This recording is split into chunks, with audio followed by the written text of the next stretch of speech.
Halo, assalamualaikum warahmatullahi wabarakatuh, teman-teman. Ketemu lagi di channel Almahya ya. Eh, Kali ini kita akan membahas rasio persaingan CPNS di BPK tahun 2021 ini. Jadi kita akan membandingkan berapa rasio persaingan antara pelamar dengan formasi yang dibuka. Karena kalau di beberapa minggu yang lalu, tanggal 10 Juli, itu sempat diberitakan di CNBC, di BPK itu belum ada pelamar. Nah, bagaimana update-nya di tanggal 16 Juli ini? Ayo simak videonya.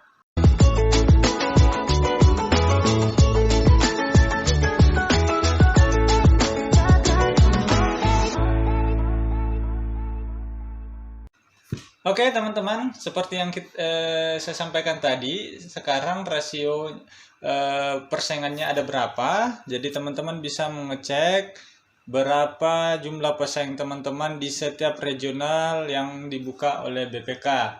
Nah, sekedar informasi ya teman-teman, seperti yang kita bahas sebelumnya, kebutuhan instansi dari BPK itu yaitu 1320 formasi ya teman-teman. Nah, teman-teman bisa lihat ini dari mana? Bisa lihat di websitenya BPK. Nah ini ya, portal CPNS-nya di sini ya teman-teman. Nah di sini bisa juga lihat di Twitternya. Nah ini pengumumannya teman-teman ya.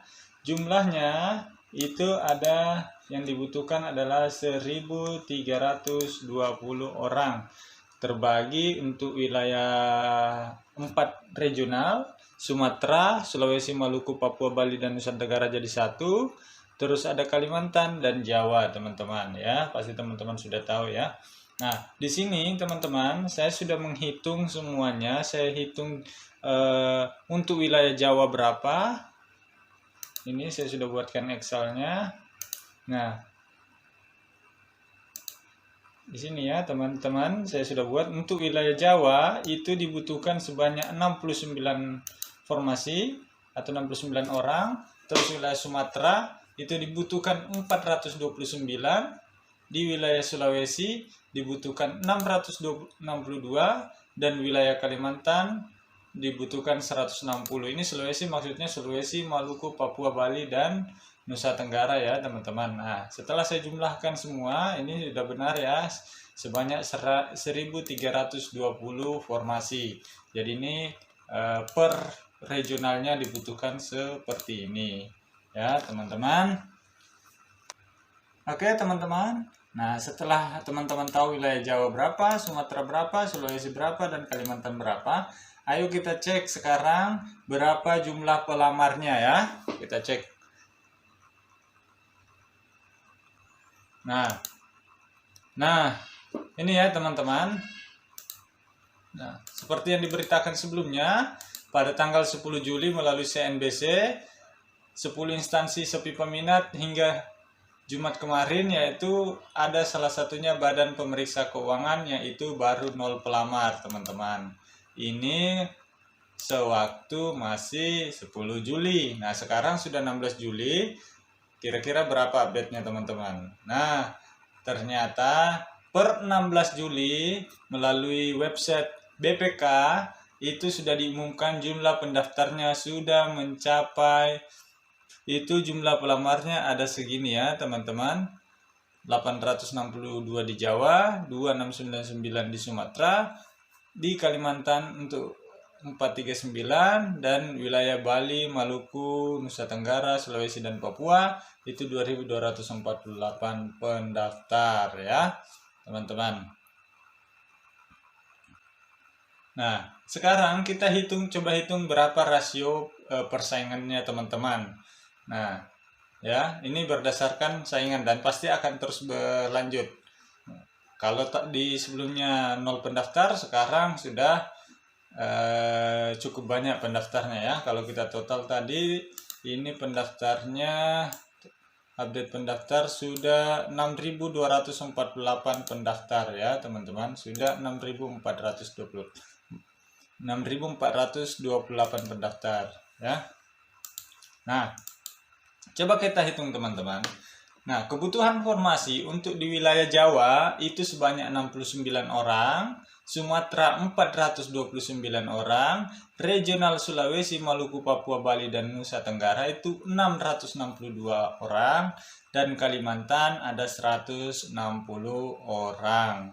Nah, sedangkan update pendaftarnya per tanggal 16 Juli, itu update pendaftarnya untuk wilayah Jawa ada 862 pendaftar, Sumatera ada 2.699 pendaftar, Sulawesi, Maluku, Papua, Bali, dan Nusa Tenggara ada 2.248 pendaftar, dan Kalimantan untuk sementara sampai tanggal 16 Juli itu ada 439 pendaftar. Jadi rasio pesaingnya teman-teman, satu kursi untuk wilayah Jawa diperebutkan oleh 13 orang.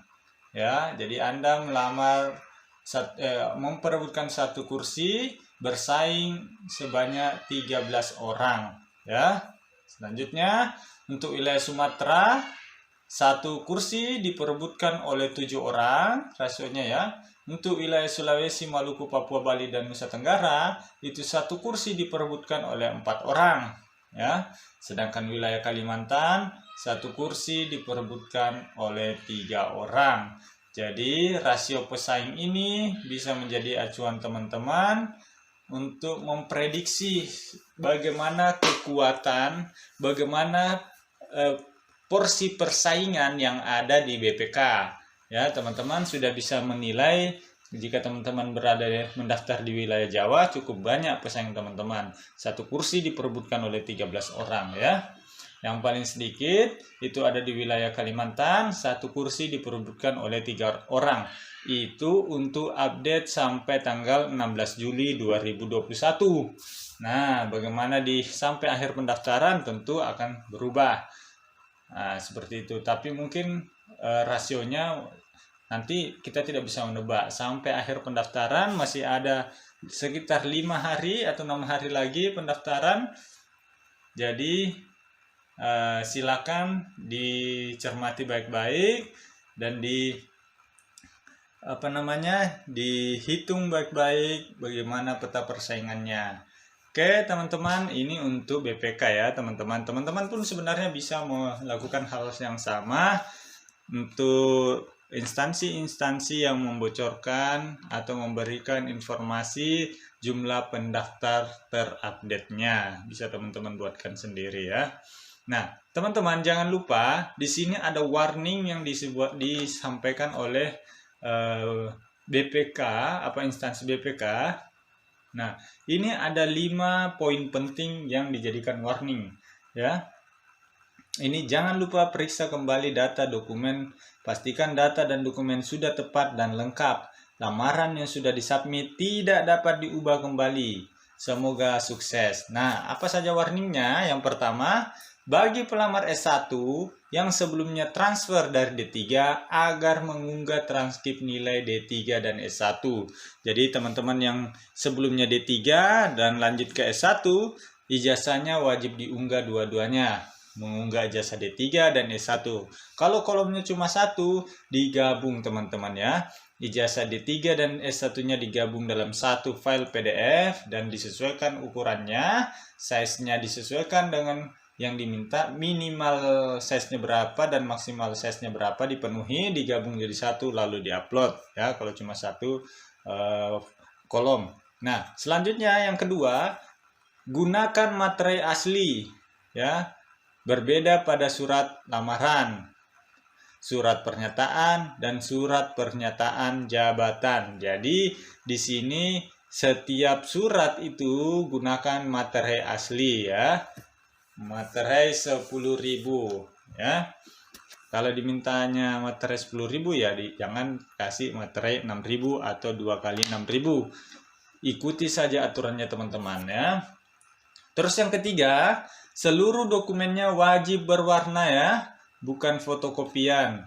Ingat teman-teman, jika sudah ada warning seperti ini tolong diikuti, karena kalau tidak itu bisa menyebabkan teman-teman gugur karena sudah dikasih peringatan ya. Terus yang keempat, surat pernyataan BPK terdiri dari 2 form, surat pernyataan dan surat pernyataan jabatan sesuai jabatan yang dilamar. Jadi kalau ada 2 form yang disuruh isi 2 teman-teman, jangan 1 ya. Ikuti, sekali lagi ikuti persyaratan yang diminta oleh instansi. Terus selanjutnya yang kelima, harus asli ijazah dan transkrip nilai yang diunggah.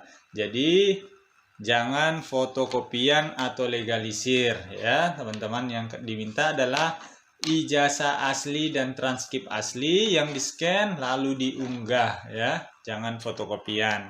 Jangan lagi ada yang bertanya, boleh tidak saya mengunggah